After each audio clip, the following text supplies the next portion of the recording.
Yo les gens, j'espère que vous allez bien, je vous retrouve aujourd'hui pour une nouvelle vidéo sur Forza Horizon 5, une vidéo dans laquelle je vous propose de partir une nouvelle fois sur un épisode du Top Gear Equinox avec un véhicule du pack Hot Wheels et un véhicule qui s'annonce comme étant assez cheaté et assez fumé, vu les statistiques et vu encore une fois ce que tout le monde en dit. Ce véhicule c'est celui-ci, le Sierra Cars numéro 23 Yokohama Alpha de 2020, qui est en catégorie joujou de circuit extrême et qui clairement est assez étonnant au niveau du look. C'est mi-F1, mi-karting, remis-F1 derrière et avec un petit côté voiture du pack Speak et voiture de drag. C'est assez chelou et ce que je vous propose du coup dans cette vidéo comme d'hab, c'est de le tester d'origine. Puis avec les améliorations sur le circuit du Top Gear Equinox pour voir un petit peu quel chrono on arrive à faire. Donc c'est parti, pour l'instant il est complètement d'origine. On a un moteur de moto, si je dis pas de bêtises, un 1300 cm3 qui sort 600 chevaux, full stock, je précise bien, là c'est vraiment sans amélioration. Donc 600 chevaux pour 525 kg, ça donne d'origine le 0 à 100 1 seconde 9 et une vitesse de pointe aux alentours des 280 km/h. De toute façon la vitesse de pointe, vous l'avez vu, on y est depuis tout à l'heure. Et mention spéciale aussi évidemment pour la tenue de route puisqu'on est à 3.3 enjeux latéraux. Ce qui est insane et ce qui est dans les meilleures de toute façon statistiques de tenue de route de Forza Horizon 5.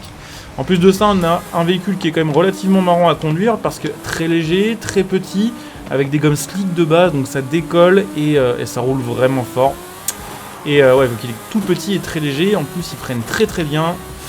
Donc ouais, beaucoup d'avantages avec ce véhicule. Le seul gros défaut, comme d'ailleurs une bonne partie des véhicules Hot Wheels en fait, au final à part la NSI V9F5, c'est qu'il n'y a pas beaucoup de VMAX. Mais d'un côté, s'il y avait plus de VMAX que ça, ce serait complètement fumé. Donc c'est parti, on va voir un petit peu ce que ça donne. Je vous montre aussi la vue intérieure, même si bon, globalement la vue intérieure, en fait on la voit déjà de l'extérieur, vu que c'est assez ouvert comme véhicule. Je vous avoue que c'est pas trop ma cam, ce genre de véhicule, les petits buggy et autres. D'habitude je les teste pas justement en vidéo. Mais celui-ci n'est pas en catégorie, je sais pas, tout terrain ou buggy ou autre, puisque c'est la version course. Il me semble que sur le jeu on a un autre véhicule de cette marque là, le Sierra Cars tout court, qui lui par contre est orienté Baja ou tout terrain en gros, et qui du coup est je trouve globalement moins intéressant vu que je ne fais pas de cross-country et pas beaucoup de courses sur terre sur Horizon 5. Donc voilà pour l'explication du truc. Et puis en fait on est déjà bientôt à la fin, on va faire un bon chrono je pense, je sais pas si on réussira à le caler dans le top 10, mais quoi qu'il en soit la tenue de route elle vaut quand même le détour. Ça c'est un véhicule pour les petits circuits, doit bien envoyer. D'ailleurs n'hésitez pas évidemment à aller checker les autres Top Gear Equinox que j'ai fait ces derniers jours, puisque là je pense que ça y est, il me restera au moment de cette vidéo, au moment de sa sortie, peut-être encore une voiture à tester sur le Top Gear Equinox, tout le reste je l'aurais fait. Donc pensez à aller checker les autres vidéos que j'ai fait. Pensez à vous abonner, bien sûr, pour les prochaines vidéos, pour les prochains contenus comme ça. Et puis pensez, évidemment, si ça vous intéresse aussi, si vous n'avez pas encore le jeu, comme d'habitude, si vous pensez acheter l'extension ou le pass premium, que tout ça, vous pouvez le choper via mon lien Instant Gaming qui sera sous cette vidéo en description et en commentaire, à prix réduit, et ça soutient la chaîne gratuitement par la même occasion. Donc n'hésitez pas, les prochaines fois que vous avez des jeux à acheter, des extensions, des DLC, des cartes d'abonnement, à prendre tout ça via mon lien, c'est un gros soutien pour ma chaîne. Et donc on arrive aux alentours des 3 minutes 20, ce qui est pas si fou, en fait je m'attendais à mieux, vu que tout le monde me dit qu'il est incroyable. Mais en fait on a tellement peu de VMAX comparé aux autres véhicules qu'on a testés ici, qu'on fait forcément moins bien que beaucoup d'autres. Mais on fait 3 minutes 24, 3 minutes 25, c'est quasiment... Ah ouais quand même. C'est quasiment aussi bien qu'une Wera BC, alors que la Wera BC top quand même, en vitesse max, 100 km/h de plus. Donc ouais, effectivement la tenue de route est insane, elle permet quand même de rattraper très largement la vitesse de pointe qui est très faible.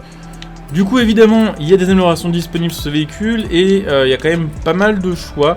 Alors il n'y a pas de swap moteur, mais de toute façon dès qu'on améliore quoi que ce soit sur ce véhicule on passe en Classics. Donc voilà, la puissance devrait pas être un gros problème, et puis même en fait on va choper plus de 1000 bourrins pour un truc qui fait 500 kg en fait. Ah ouais d'accord, ok tout va bien. C'est pas souvent qu'on a des rapports puissance aussi pétés sur ce jeu, des rapports poids-puissance plutôt. Donc là pour le coup j'espère qu'avec 1100 chevaux et le poids que ça fait, la VMAX va quand même être bien améliorée. En sachant que, comme en vrai sur ce genre de jeu, Un véhicule trop léger, c'est pas bien pour les grosses accélérations et pour les vitesses de pointe. D'ailleurs, je vois que les stats sont un peu broken parce que si je mets les slicks, on est à 2,6 à 160 km/h, à 190 par contre. Si je mets les semi-slicks, la stat de tenue de route augmente et pourtant on passe de 2,6 à 2,06. Donc pour le coup, là, niveau pneus, vaut mieux laisser les pneus de base en fait, qui ont l'air d'être carrément plus efficaces que les pneus custom et les pneus améliorés. Donc là, je pense qu'il est amélioré globalement à bloc. Je pense pas qu'on puisse faire mieux que ça. J'ai l'impression que de toute façon, si on touche autre chose, on va régresser niveau perf. Donc on va se le mettre comme ça. Donc c'est parti avec notre Sierra Alpha Yokohama amélioré. Donc avec 400 chevaux de plus et avec normalement une boîte plus longue qui devrait permettre de topper des plus grosses pointes de vitesse. Alors par contre, maintenant, il devient chaud à manœuvrer. Genre, il est tellement petit et tellement violent, la vache. Les accélérations. Que ouais, ça va décrocher, je pense, relativement facilement. D'ailleurs, petit tips, les gars, si vous faites des sauts sur ce jeu, sur Forza Horizon et sur l'extension Hot Wheels, si vous voulez tenter des records ou simplement réaliser certaines courses en perfect pour le rival, ne prenez pas ce véhicule, même s'il est fumé en course normale. J'ai eu vraiment le malheur de le prendre sur certaines épreuves en rival. Et sur l'extension Hot Wheels, vu qu'il y a pas mal de boss, pas mal de sauts, c'est pas un bon bail, c'est pas un bon plan, pardon. Parce qu'il a tellement d'appui à l'avant notamment que ça lui fait faire des front flips et que globalement en rival, si vous touchez à peu près n'importe quel obstacle, donc en faisant un front flip qui se passerait mal par exemple, ça vous met directement disqualifié. Donc vous devrez recommencer votre rival et j'ai pas trouvé vraiment le moyen d'empêcher ça. Donc en gros ce truc là c'est rapide mais c'est pas du tout fait pour faire des panneaux danger par exemple. Donc voilà. Et on est quand même globalement à 70 ou 80 km/h en plus en vitesse de pointe. Ce qui va, j'espère, faire quand même gagner au chrono 15 à 20 secondes. Je vous cache pas que là, j'espère que vraiment le chrono va être insane puisque tout le monde me dit que cette voiture c'est de la bombe. Alors c'est peut-être de la bombe dans certaines catégories aussi, mais pas dans d'autres.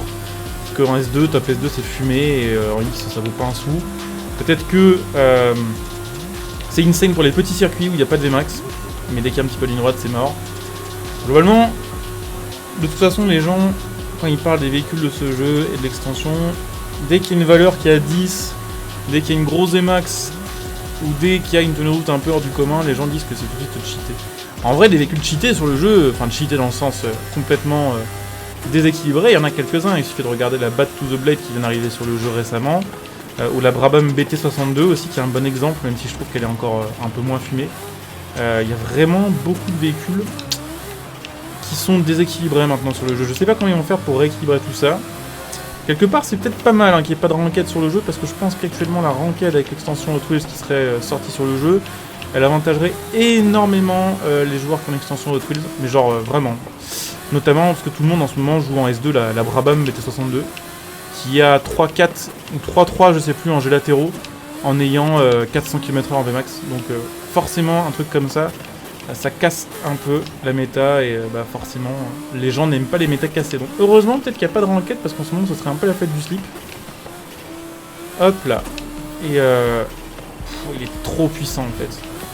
Il est juste trop puissant et le pire, c'est que vu que c'est un moteur qui tourne à haut régime et où il y a tout dans les derniers tours, vous êtes obligé d'aller un peu à haut régime pour profiter du truc. Sauf que le timing entre le moment où vous avez juste beaucoup de puissance et le moment où vous avez trop de puissance, il est vraiment extrêmement chaud. Donc c'est très facile de perdre les roues arrière, de perdre le grip et de perdre du temps du coup. On avait fait combien 3,25 c'est ça, 3,24 des poussières, on va faire 3,08. Ce qui est correct mais ce qui ne met pas dans le top 10. On est devant d'ailleurs la Brabham BT62. C'est assez marrant ça, en termes de voiture améliorée sans swap. Après évidemment on va tester avec le swap, mais je m'attendais pas à ce qu'on soit devant la Brabham, je m'attendais à ce qu'on soit plutôt derrière du coup. Et pour finir, petit test en ayant mis les 4 roues motrices, ce qui va peut-être aider sur plusieurs choses. Déjà les réaccélérations qui sont trop brutales, je vous le disais, on a vraiment trop de puissance par rapport au poids du véhicule et c'est un peu ingérable.